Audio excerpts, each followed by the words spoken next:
इबादिल्लाहि जमा का खरदालतिन अला हुक्म इत्तिसाली। मैं अल्लाह के तमाम शहरों को ऐसे देख रहा हूं जैसे कोई अपनी हथेली पर राई के दाने को देख रहा है।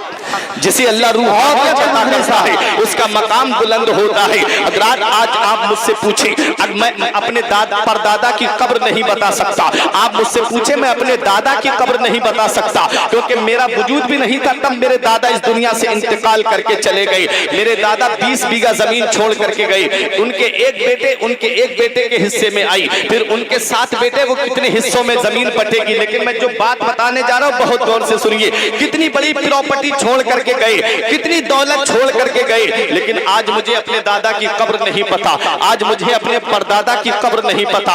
ऐ प्यारे मुसलमानों, लेकिन क्या वजह है? दुनिया से जाने वाले तो बहुत हैं। बाप मर जाए बेटा भुला देता है, बीबी मर जाए शौहर भुला देता है, और दोस्त मर जाए दोस्त भुला देता है, अजीज मर जाए अजीज भुला देता है। लेकिन क्या वजह है कि दुनिया से जाने वाले तो बहुत हैं, अल्लाह वाले भी दुनिया से गए हैं। गौसे आजम को पर्दा किए हुए 1000 से ज्यादा का जमाना गुजर गया, और आज यहाँ बैठ करके आप मेरे गौस का जिक्र सुन रहे हो। गरीब नवाज को पर्दा किए हुए 800 साल के करीब जमाना गुजर गया, आज भी उनके नाम की महफिल गलियों में सजाई जाती है। सैयद सालार मसूद गाजी बहराइची को पर्दा किए हुए कितना जमाना गुजर गया है, आज भी गाजी पाक को याद किया जाता है। शाहजी मियाँ को पर्दा किए हुए तकरीबन 118 या 19 साल का जमाना गुजर गया, आज भी लोग शाहजी मियाँ के नाम की महफिल सजाते हैं। मैंने देखा आज के इस दौर में किसी को किसी के लिए टाइम नहीं। आज बाप मर जाए बेटा भुला देता है, बीबी मर जाए शौहर भुला देता है, अजीज मर जाए अजीज भुला देता है। लेकिन क्या वजह है कि लोग अपने अजीजों को भूल जा रहे हैं, लेकिन वलियों को नहीं भूल पा रहे हैं। तो सुनो, हमारे जिंदा रहने में और इनके जिंदा रहने में जमीनों आसमान का फर्क है। आज हम दुनिया में रहते हैं, मेरा मकसद है पैसा कमाऊं, मेरा मकसद है दौलत कमाऊं। कोई ओवर टाइम जाकर के जॉब करता है, मुझे पैसा मिल जाए। कोई अपना घर बार छोड़ करके सऊदी जाता है, 5 साल के लिए अजीजों को छोड़ के गया ताकि मैं पैसा कमा के आऊं।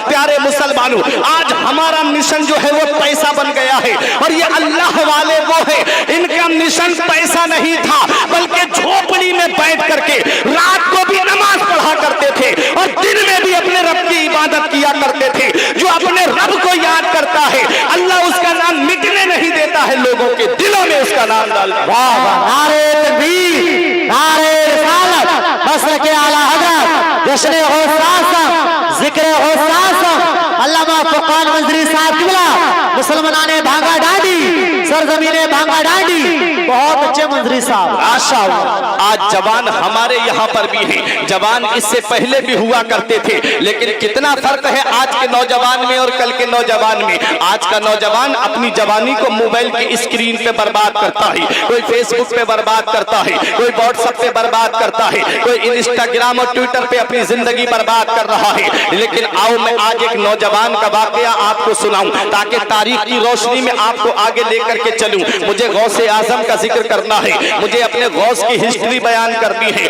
मुझे अपने गौस का मकाम और मर्तबा बताना है।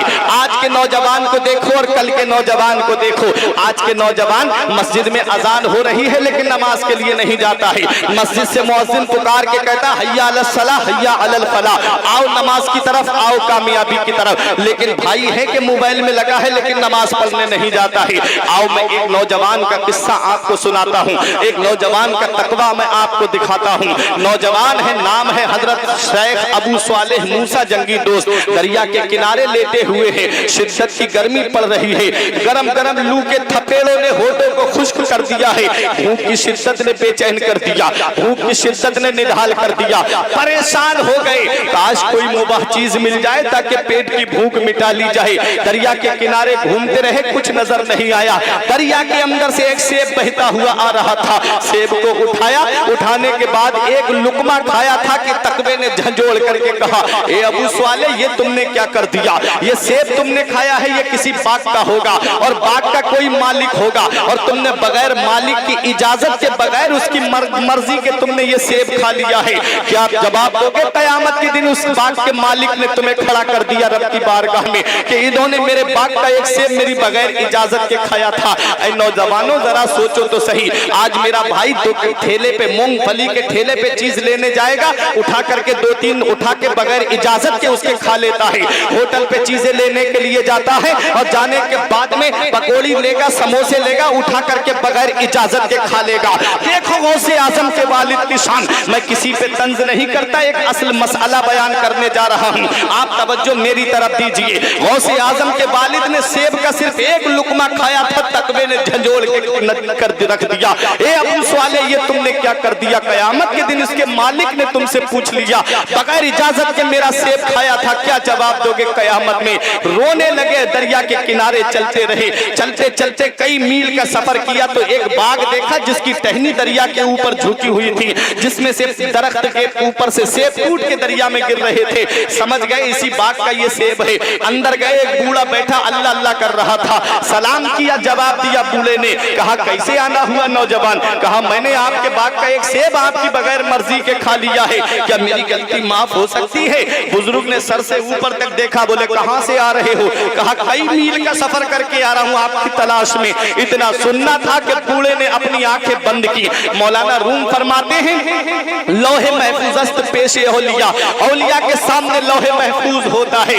आपने आंखें बंद करके देख लिया, ये आने वाला नौजवान कोई मामूली हस्ती नहीं है, इसका मर्तबा बुलंद है, इसकी शान बुलंद है, इसका मकाम बुलंद है, इसकी अजमत बुलंद है। कहते हैं कि नौजवान माफ तो कर दूंगा लेकिन मेरी 2 शर्तें माननी पड़ेगी। कहा एक शर्त यह है तुम्हें मेरा बाग रखाना पड़ेगा, दूसरी शर्त पहली शर्त के पूरा होने के बाद बताऊंगा। कई साल तक बाग रखाते रहे। हजरात एक दिन ऐसा आता है कि हजरत अब्दुल्ला सौमई जो गौसे आजम के नाना हैं, उनके कुछ मेहमान बाग में आ गए, बोले फल खाएंगे आज आपके बाग की। तो हजरत अबू सालेह मूसा जंगी दोस्त जो गौसे आजम के वालिद हैं, उनसे गौसे आजम के नाना ने कहा बेटा फल तोड़ के लाओ। जब वो फल तोड़ के लाए तो मेहमानों ने जो भी फल उठाया, सेब उठाया, कोई खट्टा निकल गया, कोई फीका निकल गया, कोई कड़वा निकल गया। कहते कैसा तुमने नौकर रखा, इसे मेहमान की मेहमान नवाजी भी करना नहीं आती?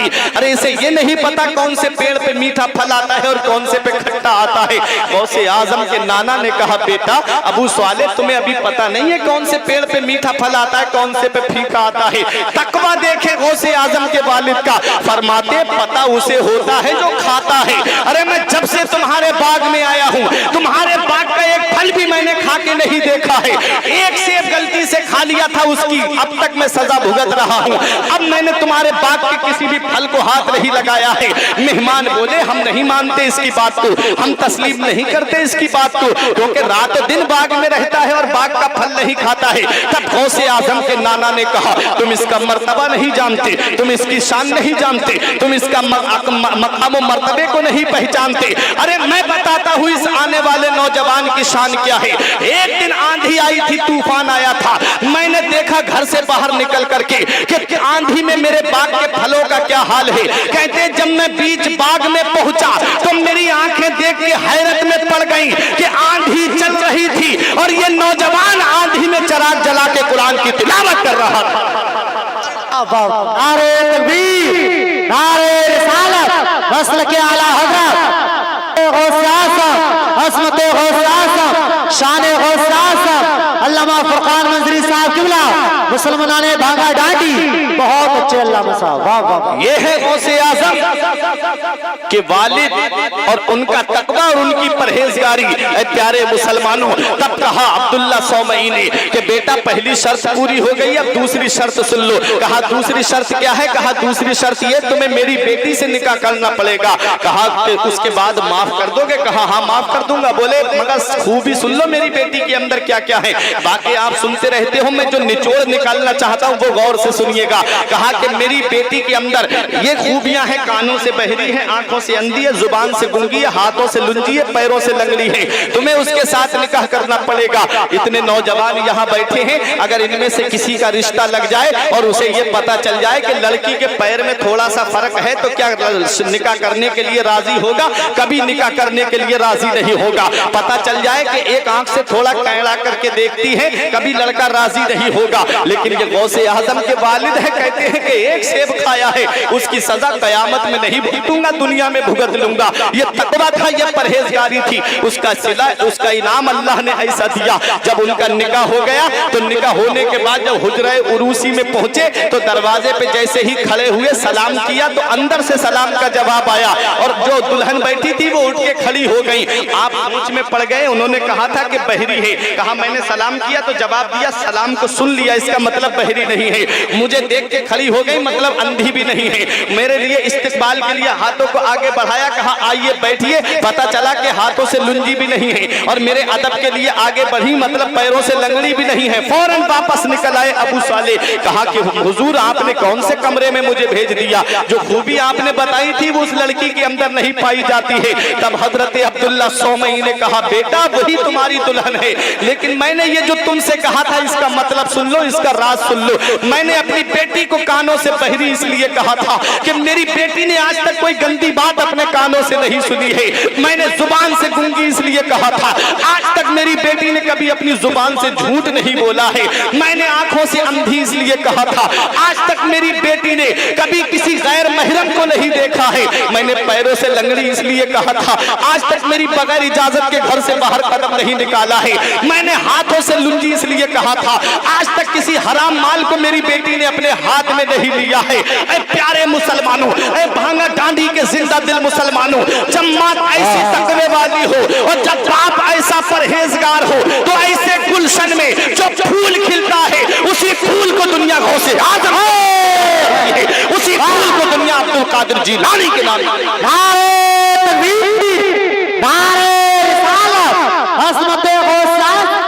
शाने जिक्र अल्लामा फुरकान मंजरी साहब किबला सरजमीने भांगा डांडी मुसलमाने भांगा डांडी, बहुत अच्छे मंजरी साहब माशाअल्लाह सुभान अल्लाह। जब माँ नेक होती है तो औलाद नेक होती है, जब बाप नेक होता है तो औलाद नेक होती है, जब माँ परहेजगार होती है तो औलाद परहेजगार होती है, जब बाप मुत्तकी होता है तो औलाद भी मुत्तकी होती है। अरे जब माँ कुरान पढ़ने वाली फातिमा तो ज़हरा होती है तो बेटा नेज़े पे चढ़ के कुरान सुनाने वाला हुसैन होता है। अरे माँ जब फातिमा उल खैर होती है तो बेटा बगदाद का गौसे आजम होता है। माँ जब माह नूर बीबी होती है तो बेटा हिंदुस्तान का राजा गरीब नवाज होता है। माँ जब आरिफा होती है तो बेटा साबिर कलियरी होता है। माँ जब नेक होती है तो बेटा बाबा फरीदुद्दीन गंजे शकर होता है। माँ जब नेक होती है तो बेटा सैयद सालार मसूद गाजी होता है। माँ जब नेक होती है तो बेटा हुजूर आला हजरत के नाम से जाना जाता है।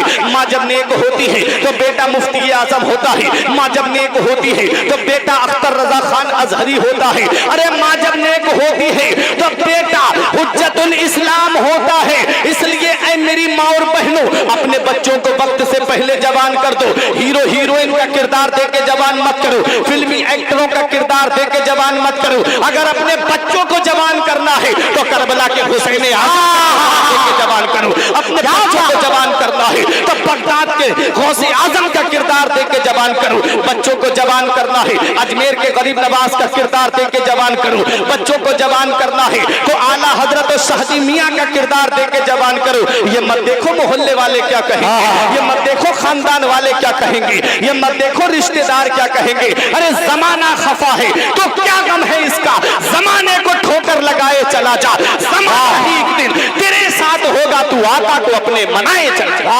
नारे तकबीर, नारे रिसालत, मसल के आला हजरत जश्न गौस आज़म अल्लामा फुरकान मंजरी साहब किबला, बहुत अच्छे हजरत।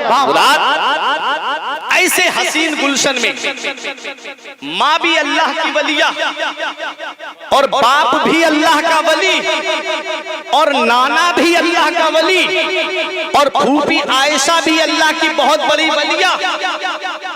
ऐसी गौसे आजम की फूफी सूखा पड़ गया, बारिश नहीं हो रही थी, लोग आगे बोले बारिश नहीं हो रही, दुआ कर दें। सिर्फ झाड़ू लगाई आंगन में, कहा मौला झाड़ू मैंने लगा दिए, छिड़काव तू कर दे, बस इतना जुबान से निकलना था, फौरन मूसलाधार बारिश होने लगी। ऐसे गुलशन में जो फूल खिला, उसी फूल को दुनिया कुतुबे रब्बानी के नाम से जानती है, महबूबे सुबहानी के नाम से जानती है, शहबाज़े लामकानी के नाम से जानती है। उसी फूल को दुनिया सैयदुल अस्याद कहती है, उसी फूल को दुनिया जय्यदुल अजियाद कहती है, उसी फूल को दुनिया कुतुब रब्बानी गौसे आजम के नाम से जानती है। एक रमजानुल मुबारक 470 या 71 हिजरी को कस्बा जीलान के मोहल्ला नीफ में मेरे गौसे आजम पैदा हुए। और प्यारे मुसलमानों, आपने 18 साल तक कस्बा जीलान के कुर्ब जवार में तालीम हासिल की। 470 में पैदा हुए और 488 हिजरी में बगदाद में पहुंचे हैं 18 साल की उम्र में। लेकिन आओ जरा तारीख उठा के देखो, मेरे गौसे आजम तो पैदाइशी वली हैं। अल्लाह ने गौसे आजम को पैदाइशी वली बना करके भेजा है। ऐसे गौसे आजम अल्लाह के वली हैं। इंसान तब तक वली बनता ही नहीं है जब तक गौसे आजम उस पर दस्तखत नहीं कर देते हैं, जब तक गौसे आजम की मोहर नहीं लग जाती है। विलायत का बजट गौसे आजम की बारगाह से पास होता है। ऐ प्यारे मुसलमानों, मेरे गौस को इतना बड़ा मकाम कैसे मिला, इतनी बड़ी अजमत कैसे मिली, इतनी बड़ी शान कैसे मिली, इतना बड़ा रुतबा कैसे मिला? तो खुद मेरे गौस फरमाते दरस्तुल इल्म हत्ता सिरतो कुतबा, मैंने इतना इल्म हासिल किया कि अल्लाह ने मुझे कुतुब बना दिया। पता चला सरदारी इल्म से मिलती है, बुलंद रुतबा इल्म से मिलता है, बुलंद मकाम इल्म से मिलता है, बुलंद शान इल्म से मिलती है। आज हमने विलायत को जिहालत से जोड़ दिया है। जिस पीर के हाथ में कई कई अंगूठियां हो, हम समझते हैं बहुत बड़ा पीर है। अगर उसके गले में मालाएं पड़ी हो, हम समझते हैं बहुत बड़ा पीर है। नमाज एक वक्त की नहीं पढ़ता। एक पीर से हमने पूछा, पीर साहब जुमे की नमाज मस्जिद में सब पढ़ने गए थे और जो आपके मुरीद है वो भी जुमा पढ़ने गए और आप यहाँ घर पे लेटे रहे, आप यहाँ क्या कर रहे हो? कहा मौलाना नमाज तो हमने पढ़ी लेकिन तुमको नजर नहीं आई। अल्लाह अकबर। हमने कहा गौसे आजम नमाज पढ़ते सामने दिखते थे, गरीब नवाज नमाज पढ़ते सामने दिखते थे, आला हजरत नमाज पढ़ते सामने दिखते थे। तुम इनसे बड़े वली बन गए कि तुम गायबाना नमाज पढ़ रहे हो। याद रखो, ऐसा पीर अलग कब्र में पिट रहा होगा और उसके मानने वाले अलग कब्र में पिट रहे होंगे। जो खुद नहीं बचा सकता वो तुमको क्या बचाएगा? पीर वही होता है जो शरीयत पे चलने वाला हो, पीर वही होता है जो शरीयत पे अमल करने वाला हो, पीर वही होता है जो नबी के फरमान पे खुद भी अमल करे और दूसरों को भी अमल का हुक्म देता रहे। पीर वही वो नहीं होता जो तुम्हें बिरादरी में बांट दे, पीर वो नहीं होता जो तुम्हें टुकड़ियों में बांट दे, पीर वो नहीं होता जो तुमको अलग अलग बिरादरी में बांट दे, पीर वो नहीं होता जो खानदान में बांट दे। अरे पीर तो वो होता है जो नबी की शरीयत पे लाके तुमको खड़ा कर दे। पीर वो होता है जो एक प्लेटफार्म पे ला करके अपने चाहने वालों को खड़ा कर दे। आज के पीरों का हाल क्या है? एक पीर दूसरे पीर के मुरीद को देखना गवारा नहीं करता, दूसरा मुरीद दूसरे पीर को देखना गवारा नहीं करता। वो चाहता है मेरा पीर जलसे में आए, वो चाहता है मेरा पीर जलसे में आए। वही तनाजे का सबब बन जाता है, वही लड़ाई का सबब बन जाता है। मैं पूछना चाहता हूँ प्यारे मुसलमानों, ये जितने विलायत के सिलसिले हैं ये सब जाकर के मौला अली शेरे खुदा पे खत्म हो जाते हैं। तुम्हारा पीर पहले है या मौला अली शेरे खुदा का फरमान पहले?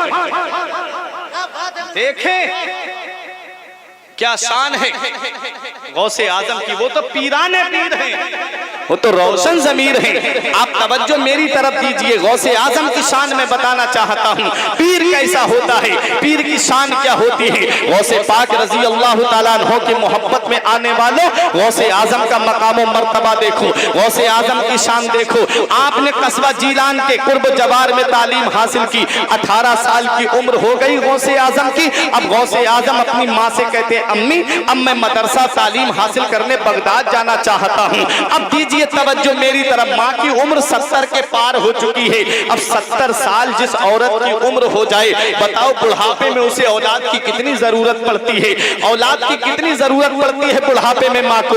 लेकिन गौसे आजम की वालिदा है, कहती है मेरे लाल तू अगर इल्म हासिल करने बगदाद जाना चाहता है तो शौक से चला जा, मैं बुढ़ापे की आड़ तुझे नहीं बनाऊंगी। मेरे लाल जा, नाना मुस्तफा की शरीयत को हासिल कर। लेकिन ये नहीं कहा माँ ने बेटा तू अब बुढ़ापे में मुझे छोड़ के जा रहा है, अब इस बुढ़ापे में मैं किसके सहारे रहूंगी। ये नहीं कहा मेरे गौस की वालिदा ने। याद रखो माँ बाप का मकाम और मर्तबा बहुत बड़ा होता है। माँ चाहती अपने बेटे को अपने पास रोक लेती, माँ चाहती गौसे आजम को बगदाद ना जाने देती, वहीं पर रोक लेती, लेकिन माँ ने नहीं रोका गौसे आजम को। ये नहीं कहा बेटा अब इस उम्र में मुझे छोड़ के जा रहा है, बेटा अब इस उम्र में मैं किसके सहारे पे रहूंगी। ये नहीं कहा गौसे आजम की वालिदा ने। इतना याद रखना पूरी जिंदगी बेटा अपनी माँ के 3 एहसानों का बदला नहीं दे सकता। पूरी जिंदगी बेटा माँ बाप की खिदमत करता रहे, लेकिन 3 एहसान माँ ने ऐसे कर दिए हैं औलाद के ऊपर कि बेटा पूरी जिंदगी अपनी माँ की खिदमत के लिए वक्त कर दे, लेकिन फिर भी वो एहसानों का बदला नहीं चुका सकता। और वो 3 एहसान क्या है? एक एहसान ये है कि 9 महीने उसने तुमको अपने शिकम में रखा है। 9 महीने अपने शिकम में रख करके उस माँ ने घर का काम भी किया है, घर के काम काज को भी किया है और बहुत परेशानियां उठाई हैं। आप जानते हो जो आदमी शादीशुदा हैं वो इस हालत से वाकिफ होते हैं, जब औरत अय्यामे रज़ाअत से होती है, जब औरत जो है वो शिकम से होती है, बच्चे की विलादत का मामला जब आता है तो प्यारे मुसलमानों कितनी परेशानियां होती हैं। औरत को रात में नींद नहीं आती, कभी पैरों में दर्द, कभी सर में दर्द, कभी जिस्म में दर्द, लेकिन बेटा है कि उन कुर्बानियों को भुला देता है, बेटा है कि उन कुर्बानियों को फरामोश कर देता है। हजरत उमर फारूक आजम के पास में एक बुढ़िया आई, रोने लगी, कहा हुजूर मेरा बेटा मुझे बहुत सताता है। कहा क्या बात है? कहा मेरा बेटा मुझे बहुत जुल्म करता है मेरे ऊपर। आपने उसके बेटे को बुलाया और 1 या 2 किलो का पत्थर उसके पेट पे बांध दिया और कहा खाना खाएगा ये पत्थर तेरे पेट से नहीं हटेगा, शाम को सोएगा तब भी ये पत्थर तेरे पेट पे रहेगा, और सोन अगर तू हाजत के लिए लग जाएगा तब भी ये पत्थर तेरे पेट पे बंधा रहेगा। एक रात काटना दुश्वार हो गया, माँ से कहता है अम्मी जाकर के ये पत्थर मेरे पेट से हटवा दे। जब कहा तो उमर फारूक आजम ने उसका वजन और बढ़ा दिया, 3 किलो के करीब पत्थर कर दिया। 3 किलो का पत्थर जब उसके पेट में बांधा गया तो रोने लगा, परेशान हो गया, जिंदगी गुजारना 1 दिन काटना उसको करना पड़ गया, दुश्वार हो गया। उमर फारूक आजम के पास में दोनों माँ बेटे आए और माँ ने रो के कहा हुजूर मैं अपने बेटे को माफ कर रही हूँ, मेरे बेटे से इस परेशानी को हटा दीजिए। उमर फारूक आजम ने पत्थर हटाते हुए कहा था नादान तू 2-3 किलो का पत्थर पेट पे रख दे, 1 दिन काटना तुझे दुश्वार हो गया। तूने अपनी माँ की कुर्बानियों को कैसे भुला दिया, तूने अपनी माँ की कुर्बानियों को कैसे फरामोश कर दिया। तेरी माँ ने 9 महीने तुझे अपने शिकम में रखा था, कैसे रात को लेटी होगी, कैसे रात को उसने तेरे लिए खाना बनाकर तेरे वालिद के लिए खाना बनाया होगा, कैसे तेरी माँ ने रात में कैसे करके बिस्तर पे बैठ करके रात गुजारी होगी। अरे नादान तेरे घर का काम काज भी उसने किया होगा, कैसे तूने अपने माँ बाप की कुर्बानियों को फरामोश कर दिया। औलाद कितनी भी बड़ी दौलत वाली क्यों ना बन जाए लेकिन माँ बाप के हुक्म के ताबे रहती है। औलाद कितना भी कहे कि ये मकान मैंने अपने पैसे से बनाया है, बेटा कितना भी कहे ये मकान ये सारी जायदाद मेरी अपने पैसे से है, मैंने मेहनत करके बनाई है। हदीस पाक क्या कहती है, नबी का फरमान क्या कहता है। नबी की बारगाह में एक सहाबी आए, बोले आका मेरे वालिद पे मेरा कर्ज आ रहा है, दे नहीं रहे हैं। नबी ने उनके वालिद को बुलाया, बूढ़े सहाबी थे, डंडे का सहारा लेकर के आए। नबी ने फरमाया क्या तुम अपने बेटे का कर्ज नहीं देते? उनकी आंखों में आंसू आ गए, कहते आका जब मैं जवान था मेरे जिस्म में ताकत थी, मेरे जिस्म में कुव्वत थी, मैं पैसे कमा के लाता था, मेरा बेटा मुझसे खर्च को पैसे मांगता तो मैं अपने बेटे को पैसे खर्च को देता था। आज भी बेटा अपने बचपन पे गौर कर ले कि माँ बाप कैसे अपनी औलाद के लिए क्या क्या करते हैं। अरे नादानो सोचो तो सही, आज तो दौलत का दौर है, पैसे का दौर है, तरक्की याफ्ता दौर है। अगर आपसे 30-35 साल पीछे पलट के तो चलो कैसा गरीबी का दौर था, बाप नंगे पैर चलता लेकिन तुझे चप्पल ला करके देता, बाप अपने जिस्म पे कपड़े ईद को नहीं बनाता था लेकिन तुझे ईद पर नए कपड़े ला करके देता था। तेरी माँ ने एक बार कहा था कि ईद पर मेरा बेटा नए कपड़े पहनेगा, ये तेरा बाप जाकर के दोपहर में शिद्दत की गर्मी में जाकर के चौराहे पे खड़े होकर के मजदूरी करके, और जब प्यास लगती थी तो मस्जिद के नल से जाकर के पानी पी लेता दूर चल के। जब कोई पूछता कि तूने जो है पानी इतनी दूर पीने क्यों गया, एक बोतल खरीद करके पी लेता, तो ये बूढ़ा बाप कहता है कि 20 रुपए बचेंगे मेरे बेटे के लिए काम आ जाएंगे खर्चे में, मेरा बेटा पढ़ाई कर रहा है, मेरा बेटा तालीम हासिल कर रहा है, मुझे अपने बेटे को ईद पर नए कपड़े बना करके देना है। कैसे इन कुर्बानियों को फरामोश कर देती है औलाद, कैसे इन कुर्बानियों को भुला देती है ये औलाद। याद रखो कयामत क़यामत के दिन हर चीज का हिसाब देना है। क्या इसी दिन के लिए औलाद को माँ बाप जवान करते हैं? क्या इसी दिन के लिए औलाद को माँ बाप पालते हैं कि बुढ़ापे में औलाद माँ बाप का बिस्तर घर से बाहर कर दे? याद रखो, पहली मोहब्बत माँ बाप की है, दुनिया में जो बदला मांगती है। अगर तुम अपने माँ बाप के साथ भलाई करोगे तो तुम्हारी औलाद तुम्हारे साथ भलाई करेगी। अगर तुमने अपने माँ बाप के साथ भलाई नहीं की तो ये उम्मीद मत रखना कि बुढ़ापे में तेरी औलाद तेरा सहारा बनेगी। ये दुनिया ही में मेरा रब इसका बदला दे देता है। प्यारे मुसलमानों, हदीस पाक क्या कहती है? नबी फरमाते हैं, हुमा जन्नतों का हुमा नारों का। तेरे माँ बाप तेरे लिए जन्नत भी है और तेरे लिए जहन्नम भी है। अगर माँ बाप की खिदमत करेगा तो अल्लाह जन्नत अता फरमाएगा और नाफरमानी करेगा तो अल्लाह ताला जहन्नम में। माँ बाप है, आज औलाद फरामोश कर देती है माँ बाप की कुर्बानियों को।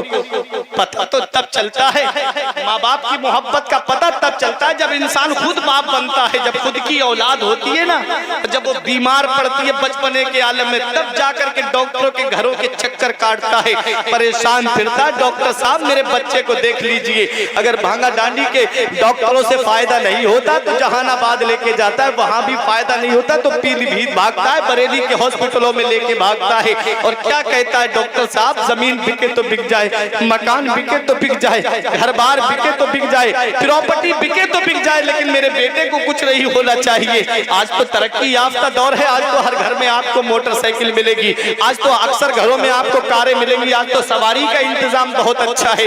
30-35 साल पीछे पलट के देखो, किसी किसी के घर में मोटरसाइकिल हुआ करती थी। कई कई गांव मिला के देखा जाता तो कहीं किसी एक के पास में कार नजर आती थी। लेकिन प्यारे मुसलमानों, तेरे बचपन के आलम में जब तू बीमार पड़ा था, जैसे आज तू अपनी औलाद को लेकर के डॉक्टरों के घरों के चक्कर काट रहा है, ऐसे बचपन में तुमने अपने बचपन को कैसे भुलाया? जब तुम बचपन में बीमार पड़े थे तो यही बूढ़े माँ बाप तुम्हारे डॉक्टरों के घरों के चक्कर काट के आए थे। बाप के पैर में चप्पल नहीं होती लेकिन तुमको लेकर के गए। बारिश हो गई तो माँ ने अपना दुपट्टा अपनी चादर तुझे उड़ा दी, तुझे नहीं भीगने दिया, खुद भीगते चले गए। रास्ते में नाला या दरिया आया तो खुद तो पानी में भीग गए, लेकिन बेटे को ऊपर उठा दिया कि मेरे बेटे को कोई तकलीफ ना होनी पाए। प्यारे मुसलमानों, आज बेटे के पास थोड़ी सी दौलत क्या आ गई, आज थोड़ा सा पैसा क्या आ गया, आज थोड़ा सा रुपया क्या आ गया, माँ बाप की कुर्बानियों को फरामोश कर दिया। कहता है मेरे माँ बाप ने मेरे लिए किया क्या है? अरे सबसे बड़ा एहसान तो यही है तेरी माँ का कि उसने 9 महीने तुझे अपने शिकम में रखा। और नबी करीम सल्लल्लाहु अलैहि वसल्लम का फरमाने आलीशान है। नबी फरमाते हैं कि जिसके माँ बाप उससे राजी है उससे अल्लाह भी राजी है, उसका रसूल भी राजी है, और जिससे उसके माँ बाप नाराज है उससे अल्लाह भी नाराज है, उसका रसूल भी नाराज है।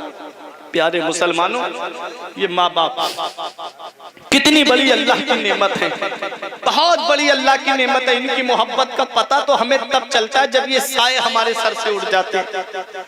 आज अगर माँ बेटा बाहर घूमने दोस्तों के साथ चला जाए और माँ फोन करके पूछ ले मेरे लाल अभी तक घर पे नहीं आए, कहाँ हो? तो बेटा गर्जदार लहजे में कहता है क्या माँ फोन करके परेशान करती रहती है, मेरे भी तो कुछ शौक है, मैं दोस्तों के साथ आया हूँ। और जब गुस्से में बेटा फोन काटता है ना तो उस माँ के दिल से पूछना कि उसके दिल पे क्या बीतती होगी कि जिसका लाल अभी तक घर के दरवाजे पे नहीं आया। नजरें लगी हैं, बाप भी करवटें बदल रहा है कि मेरा बेटा अभी घर में दाखिल नहीं हुआ है, माँ की भी नजरें लगी, अभी बेटा लेटने के लिए नहीं आया, बेटा है कि दोस्तों के साथ में मस्ती कर रहा है। याद रखो, आज हम आपको बताते हैं, ये अकील भाई है, ये अल्लामा नदीम हशमती ज़ाविन, इन लोगों से पूछिए जब ये जलसे करके रातों में जाते हैं, हम आपको अपनी बात बताते हैं। बीबी है, बहुत मोहब्बत का दावा करती है, औलाद है, बड़ी मोहब्बत का दावा करते हैं कि हमें, बीबी कहती है शौहर से बड़ी मोहब्बत है, औलाद कहती है बाप से बड़ी मोहब्बत है। लेकिन हमने देखा है कि मोहब्बत सच्ची किसके अंदर होती है? जब रात के 2 बजे, कभी 3 बजे, कभी 4 बजे के टाइम पे जब जाते हैं ना, दरवाजा खटखटाते तो बीबी की आवाज नहीं आती है अंदर से, या तो माँ की आवाज पहले आती है या बाप की आवाज पहले आती है, बेटा अभी दरवाजा खोलते हैं। ये बूढ़े माँ बाप जिनकी नजरें दरवाजे पे लगी रहती है, अभी मेरा बेटा घर में नहीं आया है।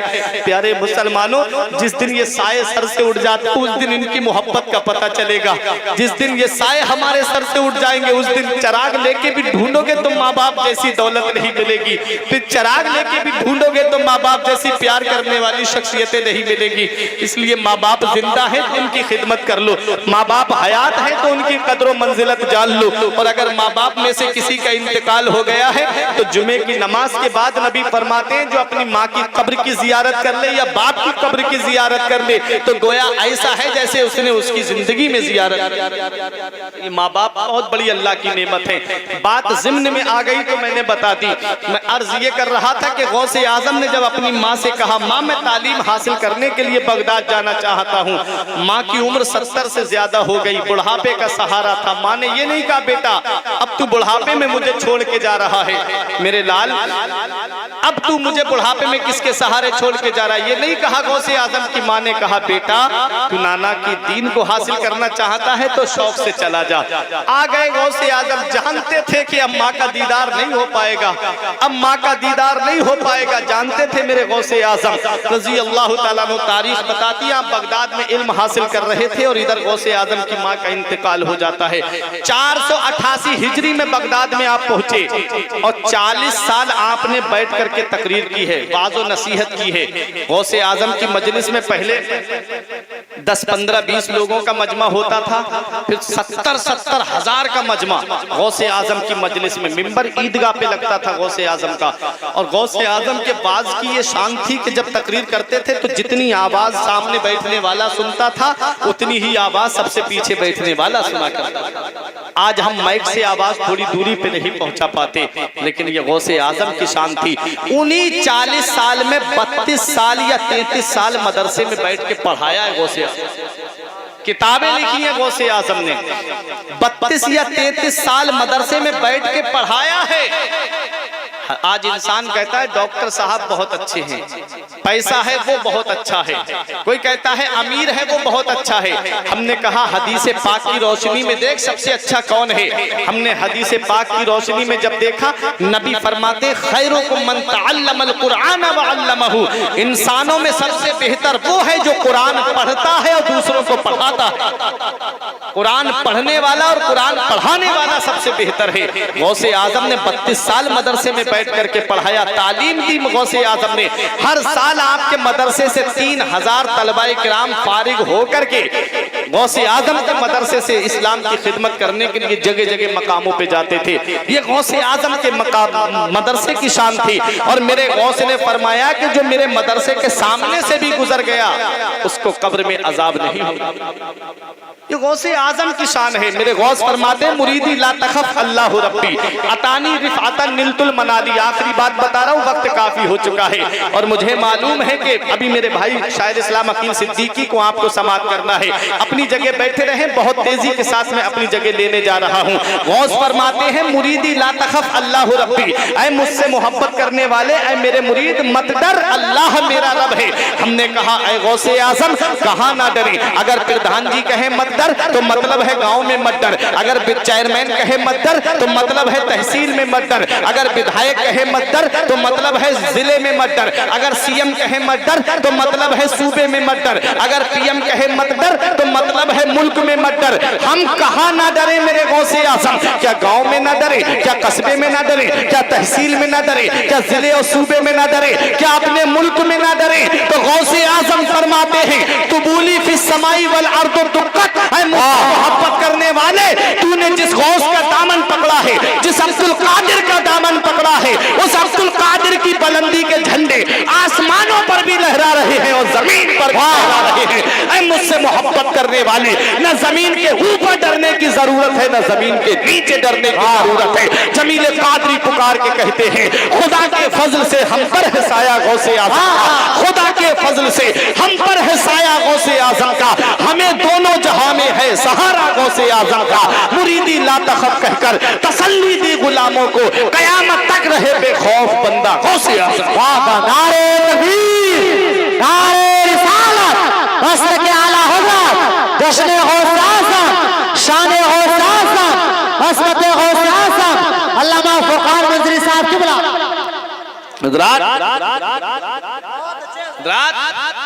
देखें मेरे गौस फरमाते हैं नजर तो इला बिलादिल्लाही जमा का खरदालतिन अला हुक्म इत्तिसाली, मैं अल्लाह के तमाम शहरों को ऐसे देख रहा हूँ जैसे कोई अपनी हथेली पर राई के दाने को देख रहा हो। मेरे गौस फरमाते हैं मुझसे मोहब्बत करने वाला वहां हो जहां सूरज निकलता है, मैं वहां हूं जहां सूरज डूबता है। अगर उसको अब्दुल कादिर को मदद के लिए पुकारता है, मेरे गौस फरमाते हैं मैं वहीं से बैठे बैठे उसकी मदद कर दिया करता हूँ। आप कहोगे मौलाना आप कैसी बात कर रहे हो, क्या कोई दलील तुम्हारे पास है, क्या कोई सनद तुम्हारे पास है? तो देखो मेरे गौस का मकाम और मर्तबा क्या है। एक ऐसे आलिम से मुलाकात हुई जो आलिम अपनी आप बीती बताते हैं। वो कहते हैं आपसे तकरीबन 40 या 50 साल पहले की बात बताते हैं। एक मदरसे के अंदर पढ़ाते थे और वो मदरसा पूरब इलाके में शराबस्ती में था। शाबान के महीने में छुट्टी पड़ गई। कहते हैं कि जब मैं 15 शाबान के बाद अपने घर बिहार जा रहा था, रात में मुगल सराय स्टेशन पहुंचा, भूख की वजह से परेशान हो गया था,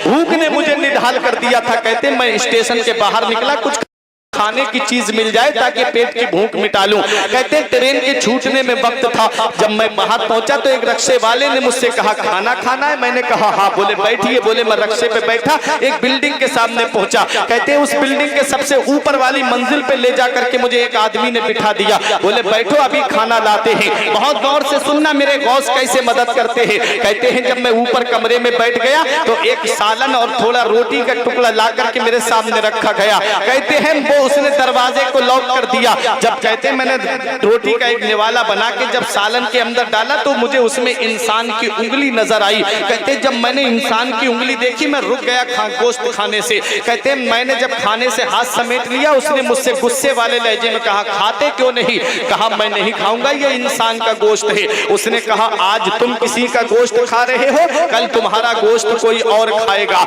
उसने कहा कि अब तुम्हें यहाँ से कोई बचाने नहीं आएगा, अब कोई तुम्हारी मदद के लिए नहीं आएगा। कहा कि अब तुम्हारा कल कोई और खाएगा। ये कहा और कमरा बंद करके ये कहते हुए जा रहा था जिसे बुलाना है बुला लो, अब कोई तुम्हारी मदद को नहीं आएगा। वो आलिम साहब कहते हैं कि मैंने जब इतना सुना तो मैं रोने लगा। मैंने बगदाद के गौसे आजम की बारगाह की तरफ रुक करके कहा ऐ मेरे गौसे आजम, मेरी बीबी मेरा इंतजार कर रही है, मेरे बच्चे मेरा इंतजार कर रहे हैं, मेरे खानदान वाले मेरा इंतजार कर रहे हैं, मेरे अजीजो अकरबा मेरे इंतजार कर रहे हैं और आज मैं किस मुसीबत में फंस गया। मेरे गौस आपने फरमाया है मेरा मोहब्बत करने वाला वहां हो जहां सूरज निकलता है, मैं वहां हूं जहां सूरज डूबता है। अगर वो अब्दुल कादिर को मदद के लिए पुकारता है तो अब्दुल कादिर उसकी मदद को पहुंच जाता है। मेरे गौसे आजम मेरी कम मदद करेंगे। कहते हैं मैं रोने लगा, मेरी आंख लग गई। जब मैं लेटा ख्वाब में मुझे क्या देखा कि एक बुजुर्ग मेरे ख्वाब में तशरीफ लाते हैं, हाथ में मिट्टी का एक ढेला था। मुझसे कहते परेशान क्यों होता है, ये मिट्टी का ढेला ले ले, जिस ताले पे लगाता जाएगा ताला खुद ब खुद खुलता चला जाएगा। वो कहते मेरी आंख खुली, मैंने देखा मिट्टी का ढेला वहीं पर था। उन्हीं आलिम साहब का बयान है। कहते मैंने ख्वाब में आने वाले बुजुर्ग से मैंने पूछा था आप कौन हैं जो मेरी मदद कर रहे हैं, आप जरा बताइए तो सही। तो आने वाले बुजुर्ग ने कहा था अरे मुझे नहीं पहचानता, जिस गौस को तूने याद किया है, जिस बगदाद के गौसे आजम को तूने बुलाया है, वो बगदाद का गौसे आजम मैं ही तो हूँ, वो बगदाद का शहंशाह मैं ही तो हूँ। शायर पुकार के कहता है ये अदाए दस्तगीरी कोई मेरे दिल से पूछे, ये अदाए दस्तगीरी कोई मेरे दिल से पूछे, वही आ गए मदद को मैंने जब जहां पुकारा। सरकार गौसे आजम नजरे करम खुदारा, मेरा खाली कासा भर दो मैं फकीर हूँ तुम्हारा। गौसे आजम है, मुसीबत में पुकारा मेरे गौस मुसीबत दूर करते नजर आ रहे हैं। जिसने परेशानी में पुकारा मेरे गौस परेशानी दूर करते नजर आ रहे हैं। इसीलिए मुफ्ती आजम पुकार के कहते खिला मेरे दिल की कली गौसे आजम, खिला मेरे दिल की कली गौसे आजम, मिटा कल्ब की बेकली गौसे आजम, तेरे रब ने मालिक किया तेरे जद को, तेरे घर से दुनिया पली गौसे आजम है। मुसीबत में पुकारो तो मेरे गौस उसकी मदद करते हैं। मेरे गौस फरमाते मेरे चाहने वाले को शेर ने पकड़ लिया हो और जबड़े बंद ना किए हो और वो या गौस अल मदद कह दे। मेरे गौस फरमाते मुझे अल्लाह ने इतना पावर दिया है कि मैं शेर के जबड़े से निकाल करके ले आऊं। ये गौसे आजम के फरमान है। मेरे गौस फरमाते हैं, मेरी बुलंदी के झंडे आसमानों पे लहरा रहे, जमीन पे लहरा रहे, पहाड़ों पे लहरा रहे। मेरे गौस फरमाते हैं, वह अलक़ैतु सिर्री फौका मैतिन लक़ामा बिक़ुदरतिल मौला तआली। मेरे गौस फरमाते हैं, अगर मैं अपना राज किसी मुर्दे पे डाल दूं तो अल्लाह की कुदरत से उठ के खड़ा हो जाए। मेरे गौस फरमाते हैं, अगर मैं अपना राज समंदरों पे डाल दूं तो खुश्क हो जाए। मेरे गौस को इतना बड़ा मकाम दिया अल्लाह ने, इतनी बड़ी शान दी अल्लाह ने कि मेरे गौसे आजम के नाम में इतनी बरकत है कि बड़े से बड़ा जिन्न गौसे आजम का नाम सुनकर के भागता नजर भागता हुआ नजर आता है। एक मुरीद ने रो के कहा था, मुरीदों में बैठे थे गौसे आजम, आया रोने लगा, कहा हुजूर बहुत परेशान हूं। फरमाया बताओ, कहा अलग में बताऊंगा हुजूर, इज्जत का मामला है। तन्हाई में पहुंचे तो कहा हुजूर मेरी बेटी नहा के निकली थी, मकान की छत पे गई, अचानक से गायब हो गई। बहुत परेशान हूं हुजूर, पता नहीं अगर मैं किसी से पूछूंगा लोग कहेंगे इसकी बेटी कहीं भाग तो नहीं गई। हुजूर इज्जत का मामला है। तो गौसे आजम ने फरमाया परेशान मत हो, करख के जंगल में चला जा और वहां एक गोल दायरा खींचना और कहना बिस्मिल्लाह अला नियते अब्दुल कादिर, ये कह के बैठ जाना उस गोल दायरे के अंदर। रात में जिन्नात आएंगे अलग अलग शक्ल सूरत में, तू डरना मत, तेरा कोई कुछ नहीं कर सकता, गोल दायरे के अंदर कोई तेरा कुछ नहीं बिगाड़ सकता। सुबह के वक्त जिन्नात का सरदार आएगा, जब वो तुझसे पूछे यहाँ क्यों बैठा है तो कह देना कि मुझे अब्दुल कादिर ने बिठाया है। और जब वो तुझसे पूछे कि हुक्म, तब बताना कि मेरी अपनी बेटी का मामला। जब इतना कहा वो चले गए जंगल में, जाके बैठ गए। जंगल थे, पहाड़ी इलाका था, करख के जंगल में। रात जब देखा जिन्नात गुजर रहे थे डरावनी शक्लों में, डरावनी सूरतों में। सुबह को जब जिन्नात का सरदार आया, बोला यहाँ क्यों बैठा है, तुझे पता नहीं है जिन्नों के गुजरने की जगह है, तेरी जान भी जा सकती है। तो उन मुरीद ने कहा गौसे आजम के मैं यहाँ बैठा नहीं हूँ, मुझे बिठाया गया है। कहा किसने तुझे बिठाया है? कहा मुझे बिठाने वाले कुतुब रब्बानी महबूब सुबहानी पीरे लासानी हुजूर सैयदना शेख अब्दुल कादिर जीलानी गौसे आजम दस्तगीर है। इतना सुनना था मेरे गौस का, सिर्फ नाम सुना सवारी से नीचे उतरा, घुटनों के बल बैठ गया जिन्नात का सरदार और कहता है बताओ मेरे आका ने मेरे लिए क्या हुक्म किया है, बताओ मेरे आका ने क्या हुक्म किया है मेरे लिए। इतना कहना था तो कहा कि सुन मेरी बेटी मेरी मकान के छत से गायब हो गई है, बताओ मुझे मेरी बेटी ढूंढ के दे। मेरे गौस ने कहा है कि तू ला करके देगा। उसने कहा किसकी मजाल जो गौसे आजम के मुरीद की बेटी पे गलत नजर डाले, किसकी हिम्मत हुई गौसे आजम के मुरीद की बेटी पे गलत नजर डालने की।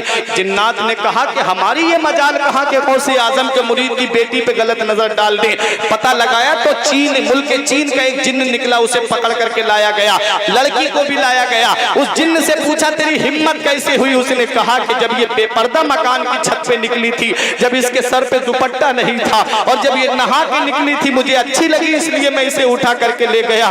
मेरी प्यारी बहनों, अल्लाह ताला ने तुमको पर्दे का हुक्म दिया है, नबी ने तुम्हें पर्दे का हुक्म दिया है और जिन्नात की कसरत बहुत ज्यादा है। आज जो मामलात आप देखते हो मज़ारात पे जाकर के देखो औरतों का क्या हाल है, देखो कैसे कैसे मेले लगे हुए, कैसे खेलने वाली आपको नजर आएंगी। ये प्यारे मुसलमानों, ये शरीयत पे अमल ना करने की वजह है।